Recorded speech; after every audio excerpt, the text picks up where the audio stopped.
The art of realising. அப்படின்னு என்ன தெரியுமோ, ஒரு விஷயம் நடந்தால் அதை புரிஞ்சுக்கிறது, நல்லது கெட்டது ரெண்டுமே. ஒரு இன்சிடென்ட் நடந்தால் நம்மளை பற்றி மட்டும் யோசிக்கக்கூடாது, அதில் யாரில் என்னதான் இருக்காங்களோ அவங்கள பற்றி யோசிக்கணும். நம்ம பாயிண்ட் ஆஃப் வியூவில் எல்லாம் கரெக்டாக இருக்கும், ஆனால் ரியாலிட்டி தப்பாக கூட இருக்கலாம். ஒருத்தர் உங்களுக்காக ஒன்று பண்ணுறாங்கன்னா அந்த எஃபர்ட்ஸ்க்கு வேல்யூ கொடுக்குறோம்.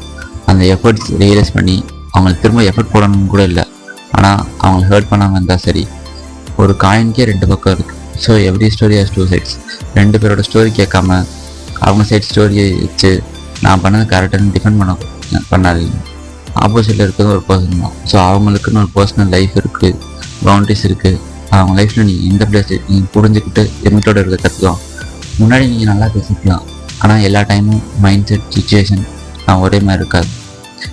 இப்போ அந்த டைம் மாறி இருக்கலாம். ஸோ பவுண்டரிஸ் ரெஸ்பெக்ட் பண்ணி அந்த லிமிட்டாக இருக்க கற்றுக்குங்க. இதை பார்க்குறவங்க மட்டும் இல்லை, இல்லை எனக்கும் தான். ஒரு எக்ஸாம்பிள் சொல்கிறேன். ஒரு 3 years முன்னாடி என் ஃப்ரெண்டுக்கிட்ட இந்த ஃபெஸ்டிவல் பிக் கேட்டேன். அப்போ எனக்கு தோணும் போது அனுப்புறேன்னு சொன்னான். பட் 3 yearsல அந்த ஃபோட்டோ வரவே இல்லை. இப்போ ரீசெண்டாக கொஞ்சம் க்ரோத் அண்ட் டெவலப்மெண்ட் இருந்துச்சு. நான் அப்போ ஸ்டோரி வைக்காத ஒரு ஆள் இப்போ போஸ்ட் போட்டேன். அதுக்கு நான் சந்தோஷப்பட்டிருக்கேன், ஆனால் கோவப்பட்டேன்.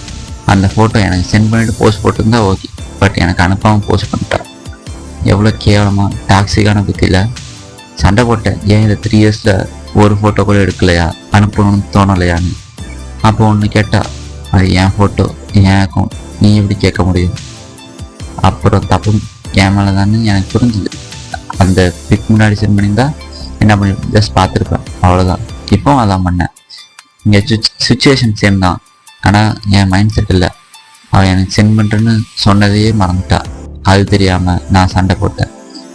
அந்த இடத்துல தப்பு ஃபுல்லாக என் மேலே தான், நான் இல்லைன்னு சொல்லலை. ஃபர்ஸ்ட் அவள் சொல்லிட்டது என்னன்னு கேட்காம சண்டை போட்டது, அப்புறம் ஒரு ஃபோட்டோக்காக சண்டை போட்டது, அவளோட பர்சனல் பவுண்டரி மதிக்காமல் இருந்தது, என் லிமிட் தெரியாமல் இருந்தது. லாஸ்ட்டாக இது தப்புன்னு லேட்டாக ரியலைஸ் பண்ணது. இது எனக்கு லேட்டாக தான் ரியலைஸ் ஆச்சு.